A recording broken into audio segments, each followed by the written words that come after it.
Hi friends, good morning. BPSC TRE 4.0 में economics का set number 7 आ गया है।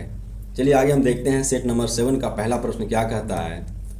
सेट नंबर 7 का पहला प्रश्न कहता है कि वस्तु की कीमत तथा उसकी मांग के मध्य विपरीत संबंध का कारण है। इसमें 4 ऑप्शन दिया गया है, 4 में एक ऑप्शन सही है। पहला ऑप्शन कहता है कि सीमांत उपयोगिता ह्रास नियम, दूसरा है आय प्रभाव और तीसरा है प्रतिस्थापन प्रभाव, चौथा है उपयुक्त सभी। तो इसका सही आंसर होगा उपयुक्त सभी। ऑप्शन डी इसका सही उत्तर होगा।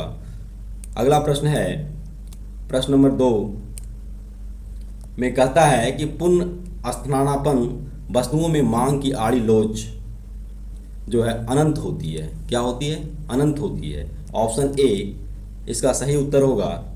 अगला प्रश्न है प्रश्न नंबर 3। प्रश्न नंबर 3 में कहता है यदि मांग की आय लोच इकाई से अधिक है तब वह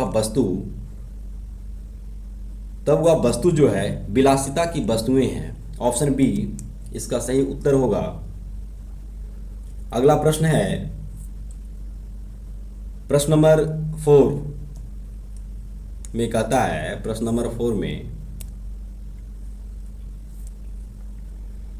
कि प्रश्न नंबर 4 कहता है कि यदि चीनी की कीमत में 10% की वृद्धि हो जाने से उसकी मांग की मात्रा में 40% की कमी हो जाती है तो इस प्रकार की स्थिति में मांग की लोच क्या होगी? तो इस स्थिति में मांग की जो लोच होगी वह होगी 4 होगी। मांग की लोच क्या होगी? 4 होगी। ऑप्शन बी इसका सही उत्तर होगा। अगला प्रश्न है प्रश्न नंबर 5 में कहता है, प्रश्न नंबर 5 में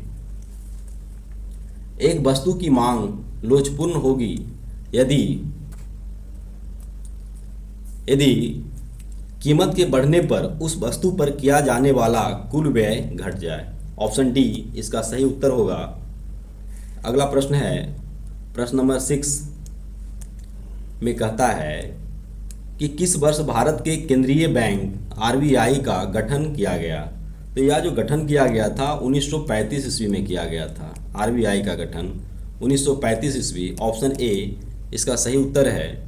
अगला प्रश्न है प्रश्न नंबर 7 में कहता है कि आरबीआई का राष्ट्रीयकरण हुआ।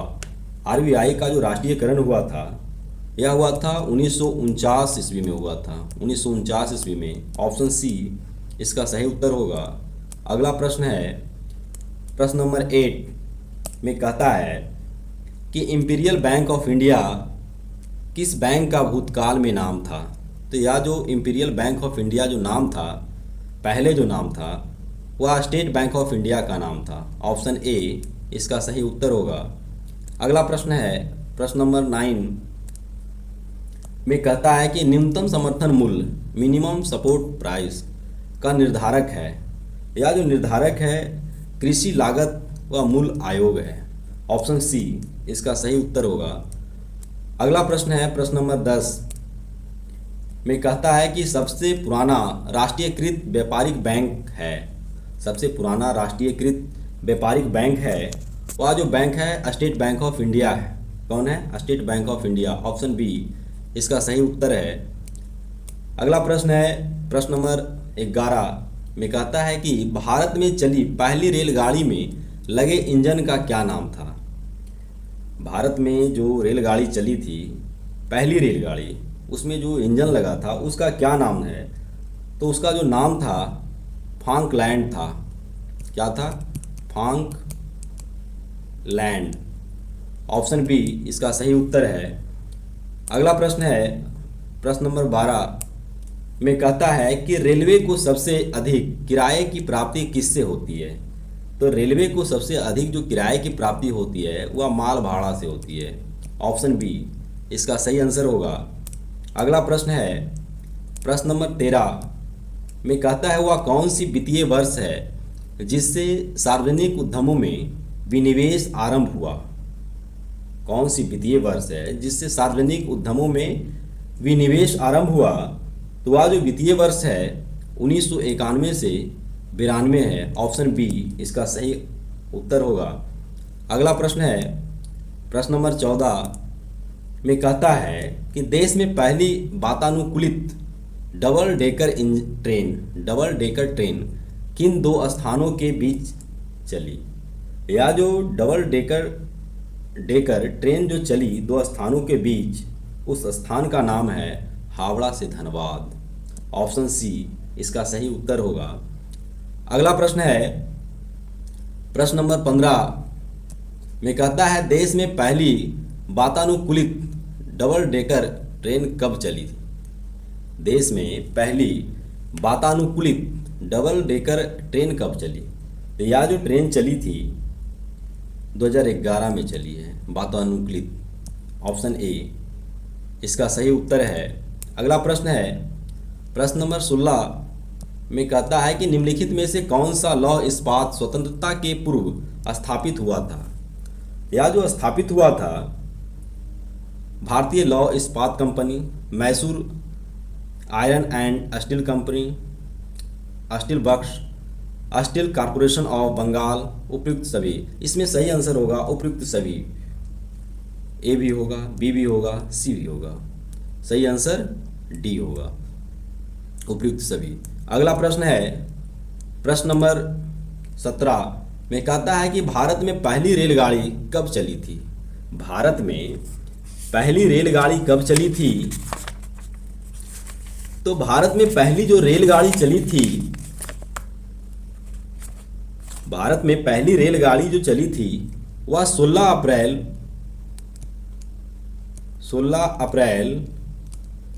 1853 ईस्वी में चली थी। कब चली थी? 16 अप्रैल 1853 ईस्वी में। ऑप्शन ए इसका सही उत्तर होगा, 16 अप्रैल 1853।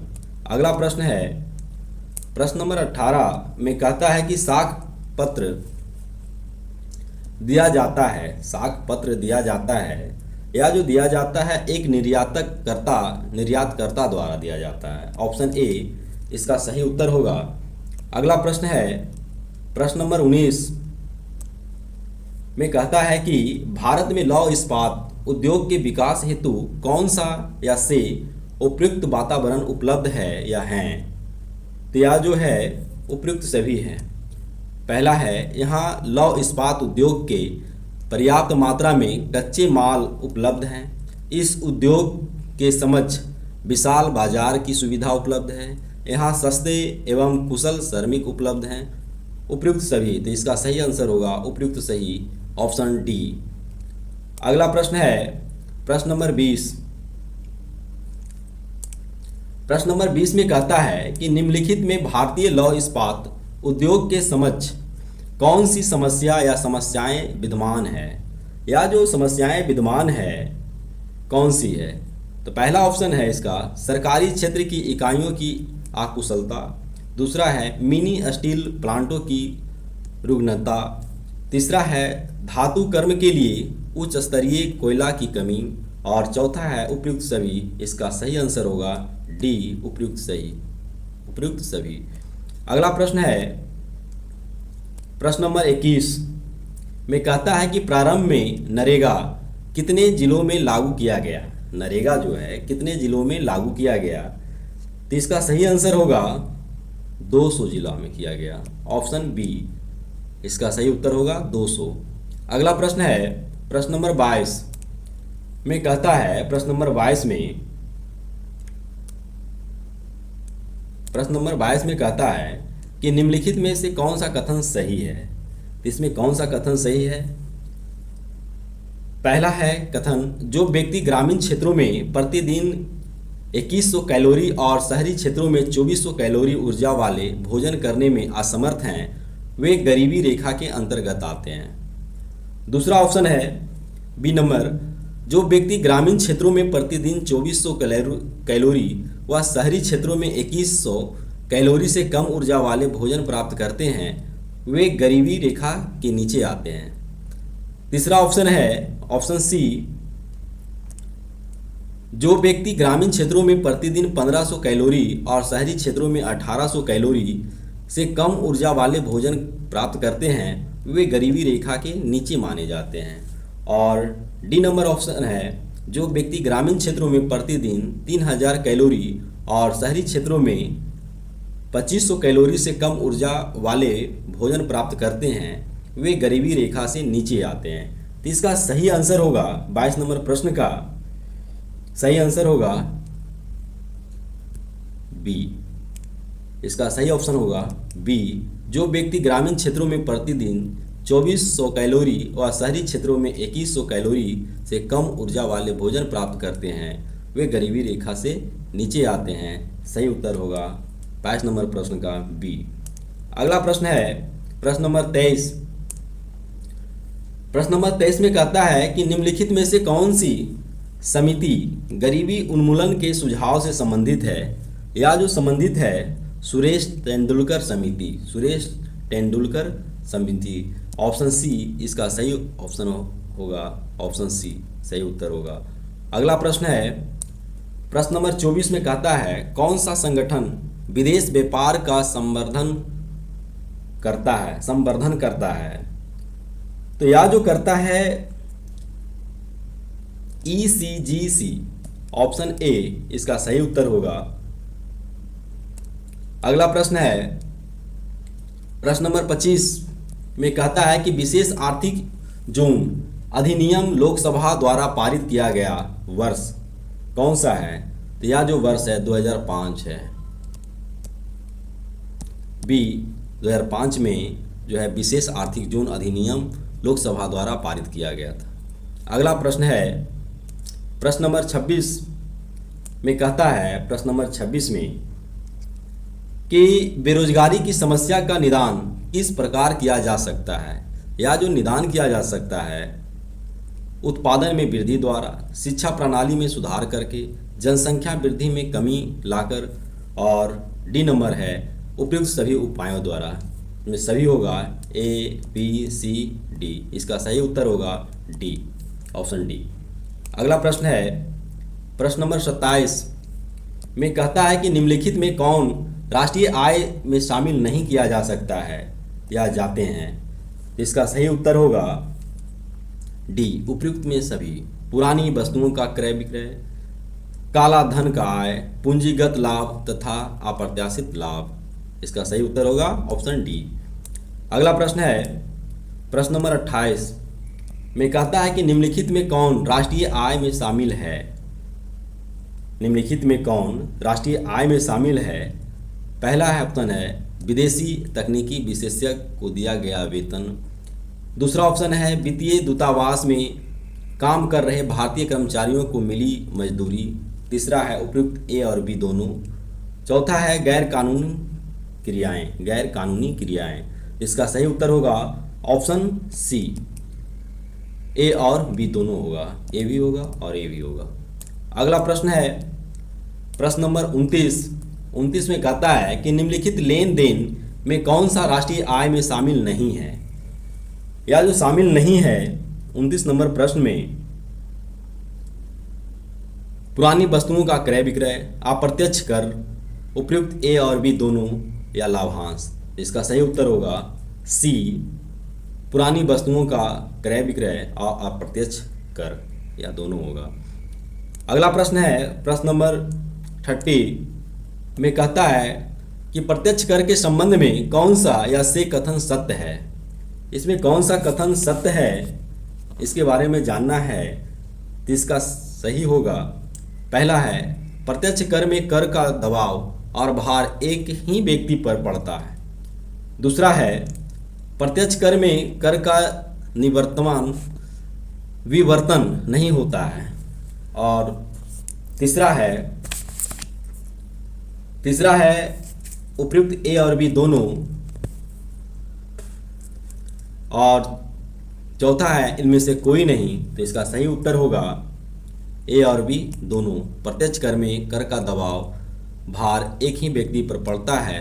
और बी नंबर प्रत्यक्ष कर में कर का विवर्तन नहीं होता है। ए और बी दोनों इसका सही होगा, ऑप्शन सी। अगला प्रश्न है प्रश्न नंबर 31 में कहता है कि भारत में आयकर प्रारंभ करने का श्रेय किसको जाता है। भारत में आयकर प्रारंभ करने का श्रेय किसको जाता है, तो यह जो श्रेय जाता है जेम्स विल्सन को जाता है। ऑप्शन बी इसका सही उत्तर होगा। अगला प्रश्न है प्रश्न नंबर 32 में कहता है कि गार का मुख्य उद्देश्य क्या है। इसका जो मुख्य उद्देश्य है 32 नंबर प्रश्न में कि गार का उद्देश्य विदेशी निवेशकों को ऐसे रास्ते अपनाने से रोकना है जिनका मुख्य ध्येय केवल कर लाभ प्राप्त करना हो। ऑप्शन ए इसका सही उत्तर होगा। अगला प्रश्न है प्रश्न नंबर 33 में कहता है कि 2014 से 15 में देश में वस्तुगत आयात कितना अरब डॉलर का रहा। यह जो रहा है लगभग 447 अरब डॉलर का रहा है। ऑप्शन ए इसका सही उत्तर होगा। अगला प्रश्न है प्रश्न नंबर 34 में कहता है कि 2014 से 15 में देश का वस्तुगत निर्यात कितना अरब डॉलर का रहा। तो यह जो रहा है 310 लगभग 310 अरब डॉलर रहा है। ऑप्शन बी इसका सही उत्तर होगा। अगला प्रश्न है प्रश्न नंबर 35 में कहता है कि व्यापार घाटा 2014 से 15 के दौरान कितना अरब डॉलर का था। व्यापार में जो घाटा हुआ था 2014 से 15 में के दौरान वह कितना अरब डॉलर का हुआ था। तो यह जो हुआ था लगभग 137 अरब डॉलर का हुआ था। ऑप्शन बी इसका सही उत्तर होगा। अगला प्रश्न है प्रश्न नंबर 36 में कहता है कि 2014 से 15 में वस्तुगत निर्यातों के लिए कितना अरब डॉलर का लक्ष्य सरकार ने निर्धारित किया था। तो यह जो निर्धारित सरकार ने किया था लगभग 340 अरब डॉलर का किया था। ऑप्शन सी इसका सही उत्तर होगा। अगला प्रश्न है प्रश्न नंबर 37 में कहता है कि भारत को खनिज तेल का सबसे बड़ा आपूर्तिकर्ता देश कौन सा है। भारत को खनिज तेल का सबसे बड़ा आपूर्तिकर्ता देश कौन सा है। तो वह देश का नाम है सऊदी अरब। ऑप्शन बी इसका सही उत्तर होगा। अगला प्रश्न है प्रश्न नंबर 38। प्रश्न नंबर 38 में कहता है कि देश के संसदीय इतिहास में पहली बार केंद्र सरकार ने आउटकम बजट कब प्रस्तुत किया था। आउटकम बजट कब प्रस्तुत किया था। तो यह किया था 2005 में किया था। ऑप्शन सी इसका सही उत्तर होगा। अगला प्रश्न है प्रश्न नंबर 39 में कहता है 39 में कि 2011 की जनगणना के अनुसार भारत की कुल जनसंख्या कितनी है। 2011 की जनगणना के अनुसार भारत की कुल जनसंख्या कितनी है। तो यह जो कुल जनसंख्या है 121.05 करोड़। ऑप्शन ए इसका सही उत्तर होगा।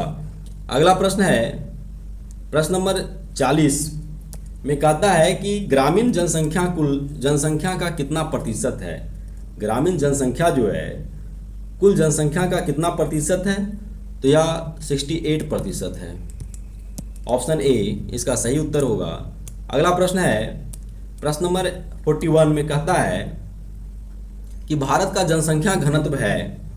भारत का जनसंख्या जो घनत्व है 382 है। ऑप्शन ए इसका सही उत्तर होगा। अगला प्रश्न है प्रश्न नंबर 42 में कहता है कि सर्वाधिक जनसंख्या घनत्व वाला राज्य है। तो सर्वाधिक जनसंख्या घनत्व वाला राज्य आपका बिहार है। कौन है? बिहार। ऑप्शन डी इसका सही उत्तर होगा। अगला प्रश्न है प्रश्न नंबर 43 में कहता है कि शहरी जनसंख्या कुल जनसंख्या का कितना प्रतिशत है। शहरी जनसंख्या जो है कुल जनसंख्या का कितना प्रतिशत है। तो यह जो प्रतिशत है 31% है। ऑप्शन बी इसका सही उत्तर होगा। अगला प्रश्न है प्रश्न नंबर 44 में कहता है कि जीएसटी विधेयक कौन सा संविधान संशोधन विधेयक है। तो यह जो विधेयक है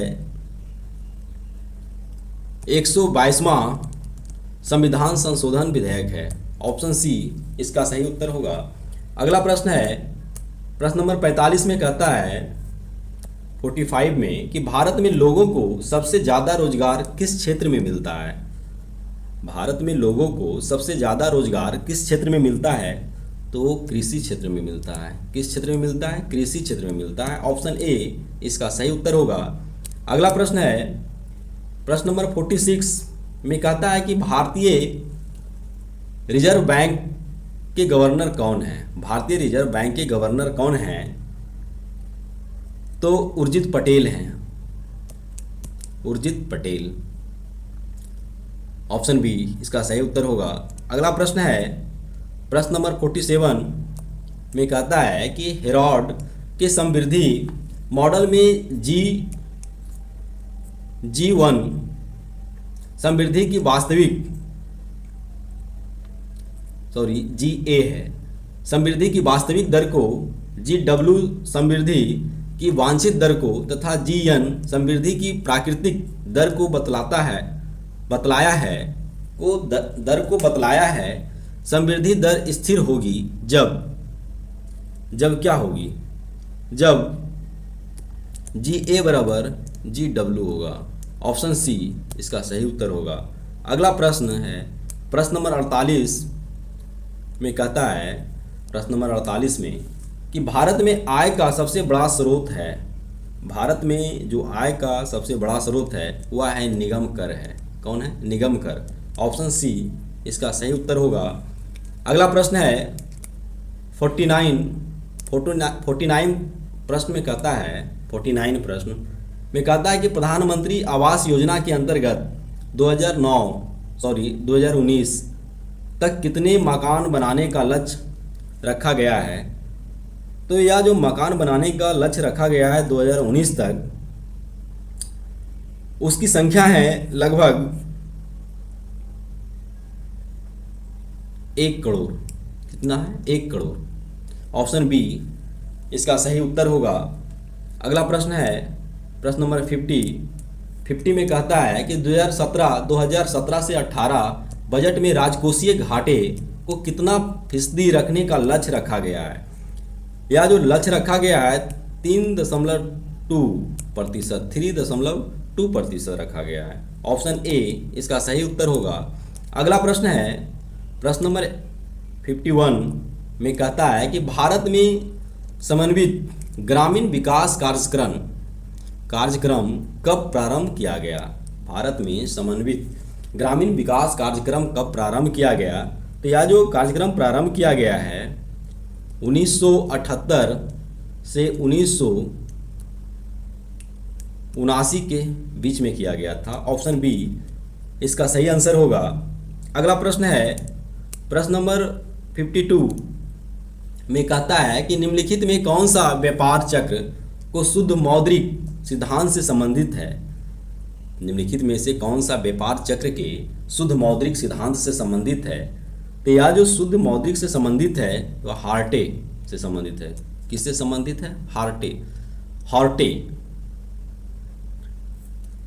हार्टे से संबंधित है। ऑप्शन ए इसका सही उत्तर होगा। अगला प्रश्न है प्रश्न नंबर 53 में कहता है कि भारत में किस राज्य की प्रति व्यक्ति आय सबसे अधिक है? भारत में किस राज्य की प्रति व्यक्ति आय सबसे अधिक है? तो यह जो सबसे अधिक है पंजाब की है। ऑप्शन सी इसका सही उत्तर होगा। अगला प्रश्न है प्रश्न नंबर 54 में कहता है कि भारतवर्ष का विदेशी विनिमय भंडार न्यूनतम है। भारत का विदेशी विनिमय भंडार न्यूनतम है था। तो यह जो न्यूनतम था मार्च 1993 में था न्यूनतम। ऑप्शन ए इसका सही उत्तर होगा। भारत का विदेशी विनिमय भंडार न्यूनतम था 1993 में था। कब था? 1993 में, मार्च 1993 में था। इसका सही आंसर होगा ऑप्शन ए। अगला प्रश्न है प्रश्न नंबर 55 में कहता है 55 में कि सार्वजनिक प्रतिष्ठानों के लिए विनिवेश आयोग की स्थापना की गई थी। कब की गई थी? यह जो स्थापना की गई थी अगस्त 1996 में की गई थी। ऑप्शन सी इसका सही उत्तर होगा। अगला प्रश्न है प्रश्न नंबर 56 में कहा गया है कि कंडन कि कंड मांग वक्र कंड मांग वक्र का प्रतिपादन किसने किया है? किंगकंड मांग वक्र का प्रतिपादन किसने किया है? तो यह जो प्रतिपादन किया है पॉल एम स्विजी किया है। स्विजी। ऑप्शन सी इसका सही उत्तर होगा। अगला प्रश्न है प्रश्न नंबर 57 में कहता है कि पूर्ण प्रतियोगिता में अल्पकालीन संतुलन की स्थिति में फार्मों में असामान्य लाभ अर्जित करती है, समान लाभ अर्जित करती है, हानि उठाती है, उपयुक्त सभी। इसका सही आंसर होगा उपयुक्त सभी। अगला प्रश्न है प्रश्न नंबर 58 में कहता है कि निम्न में से कौन सी धारणा उपभोक्ता के बचत के संदर्भ में हिक्स द्वारा दिया गया है? तो यह जो दिया गया है कीमत क्षतिपूरक परिवर्तन, कीमत समतुल्य परिवर्तन, परिमाण क्षतिपूरक परिवर्तन, उपयुक्त सभी। इसका सही उत्तर होगा उपयुक्त सभी। अगला प्रश्न है प्रश्न नंबर 59 में कहता है कि उपभोक्ता बचत की सही अभिव्यक्ति है। उपभोक्ता बचत की सही अभिव्यक्ति है तो वह जो सही अभिव्यक्ति है सीमांत उपयोगिता का योगफल माइनस कीमत मल्टीपल खरीदी गई इकाइयों की संख्या। ऑप्शन बी इसका सही उत्तर होगा। अगला प्रश्न है प्रश्न नंबर 60। इसमें कहा गया है कि पूर्ण प्रतियोगिता के अंतर्गत वस्तु की कीमत बराबर होती है या जो बराबर होती है निजी सीमांत लागत के बराबर होती है। ऑप्शन ए इसका सही उत्तर होगा। अगला प्रश्न है प्रश्न नंबर 61 में कहता है कि निम्नलिखित में कौन सा कथन गुणक सिद्धांत से संबंधित है? या जो कथन है कौन सा कथन गुणक सिद्धांत से संबंधित है? तो यह जो संबंधित है उपयुक्त सभी से संबंधित है। पहला गुणक सिद्धांत आय तथा रोजगार के सिद्धांत में निवेश के महत्व को दर्शाता है। दूसरा बी नंबर जब ब्याज की दर में परिवर्तन के कारण आय तथा रोजगार के स्तर में उतार चढ़ाव आते हैं तो गुणक प्रक्रिया चक्र के विभिन्न चरणों पर प्रकाश डालती है। सी नंबर है ऑप्शन सी गुणक आर्थिक नीतियों के निर्माण में आधुनिक सरकारों के हाथों में एक महत्वपूर्ण औजार है, इसलिए इसका सही उत्तर होगा ऑप्शन डी उपयुक्त सभी। अगला प्रश्न है प्रश्न नंबर 62 में कहता है कि श्रम के संदर्भ में उत्पादन की लोच इकाई के बराबर होगी जब श्रम का औसत उत्पादन जो है औसत उत्पादन इकाई इसके सीमांत उत्पादन के बराबर हो। ऑप्शन सी इसका सही उत्तर होगा इसके सीमांत उत्पादन के बराबर है। अगला प्रश्न है प्रश्न नंबर 63 में कहता है कि एक द्विपद वितरण में यदि P का मान 0.50 से कम है तो इसका वितरण जो है दाईं ओर को विषम है, दाईं ओर को विषम है। ऑप्शन बी इसका सही उत्तर होगा। अगला प्रश्न है प्रश्न नंबर 64 में कहता है कि सुमेलित सही नहीं है। गणनावाचक उपयोगिता जॉन रॉबिन्स ने सिद्धांत दिया या सुमेलित नहीं करता है, सही नहीं है। ऑप्शन सी इसका सही उत्तर होगा। अगला प्रश्न है प्रश्न नंबर 65 में कहता है कि वर्तमान में भारत के केंद्रीय वित्त मंत्री का नाम है, वर्तमान में केंद्रीय वित्त मंत्री का नाम जो है वह क्या है? केंद्रीय वित्त मंत्री का नाम है निर्मला सीतारमन। ऑप्शन सी इसका सही उत्तर होगा। अगला प्रश्न है प्रश्न नंबर 66 में कहता है कि यदि मांग वक्र आयताकार अति परवलयाकार है तो मांग की संख्यात्मक लोच होगी, क्या होगी? तो मांग की संख्यात्मक लोच जो होगी 1 होगी। ऑप्शन सी इसका सही उत्तर होगा 1। अगला प्रश्न है 67 में कहता है कि भारत सरकार ने अपनी मुद्रा का अवमूल्यन वर्ष 1948 के पश्चात निम्न वर्षों में किया। किस वर्षों में किया, किन किन वर्षों में किया? तो अवमूल्यन जो हुआ था भारत में, पहला अवमूल्यन 1949 में हुआ था, उसके बाद 1966 में होता है, उसके बाद 1991 में किया गया था। उपयुक्त ऑप्शन ए इसका सही आंसर होगा, ऑप्शन ए। अगला प्रश्न है प्रश्न नंबर 68 में कहा गया है कि संतुलन की अवस्था में उदासीनता वक्र का ढाल जो है, संतुलन की अवस्था में उदासीनता वक्र की ढाल जो है बजट रेखा के ढाल के बराबर है। ऑप्शन बी इसका सही उत्तर होगा। अगला प्रश्न है प्रश्न नंबर 69 में कहता है कि A बराबर B बराबर 20 यूटिलस कथन से तात्पर्य है, इसका तात्पर्य है कि उपयोगिता का गणनावाचक माप। ऑप्शन बी इसका सही उत्तर होगा। अगला प्रश्न है प्रश्न नंबर 70 में कहता है कि एक फर्म द्वारा किसी उत्पादन के साधन को क्रय करने में हुई लागत कहलाती है, क्या कहलाती है? अस्पष्ट लागत कहलाती है। ऑप्शन ए इसका सही उत्तर होगा, अस्पष्ट लागत। अगला प्रश्न है 71 में कहता है कि जीएनपी माइनस जीडीपी बराबर जो है, जीएनपी माइनस जीडीपी बराबर क्या होगा?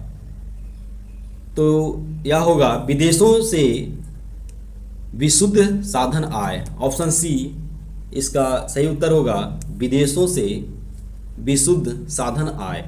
अगला प्रश्न है प्रश्न नंबर 72 में कहता है कि एकाधिकारी का मुख्य लक्ष्य है, क्या है?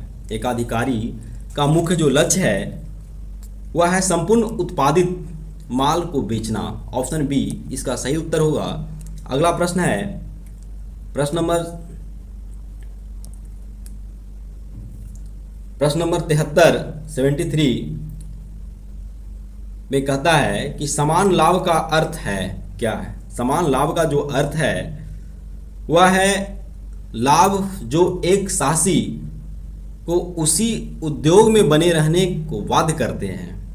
ऑप्शन ए इसका सही उत्तर होगा, लाभ जो एक साहसी को उसी उद्योग में बने रहने को बाध्य करते हैं।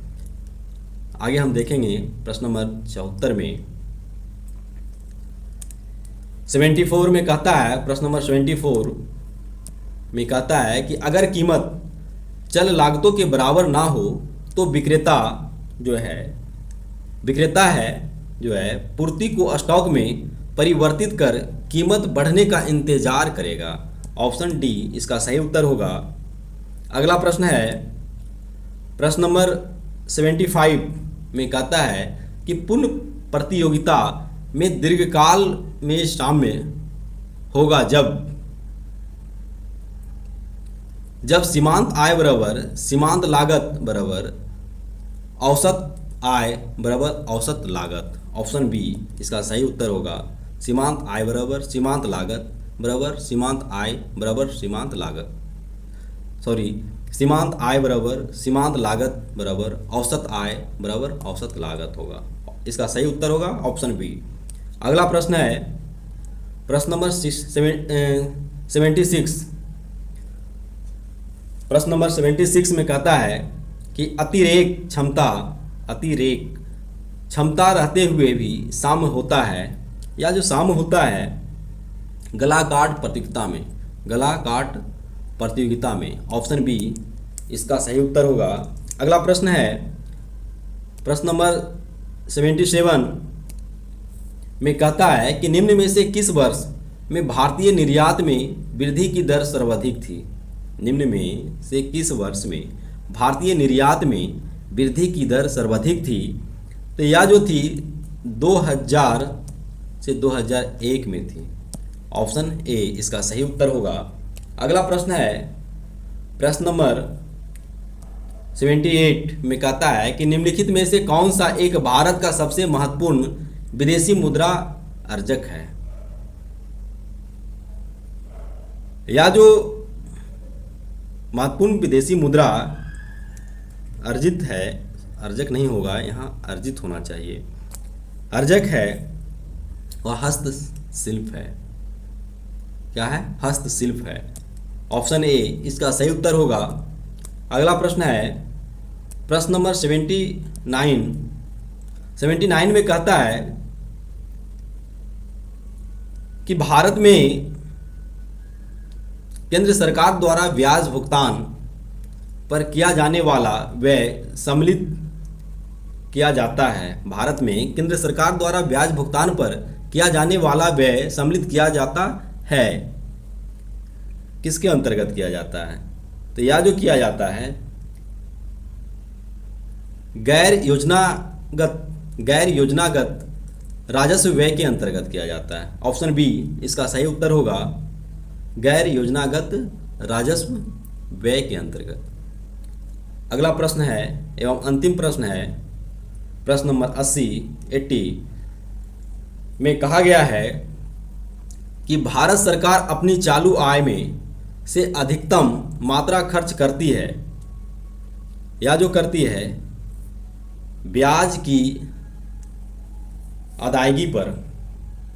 ऑप्शन सी इसका सही उत्तर होगा। इसी अंतिम प्रश्न के साथ सेट नंबर 7 समाप्त होता है। जय हिंद, जय भारत।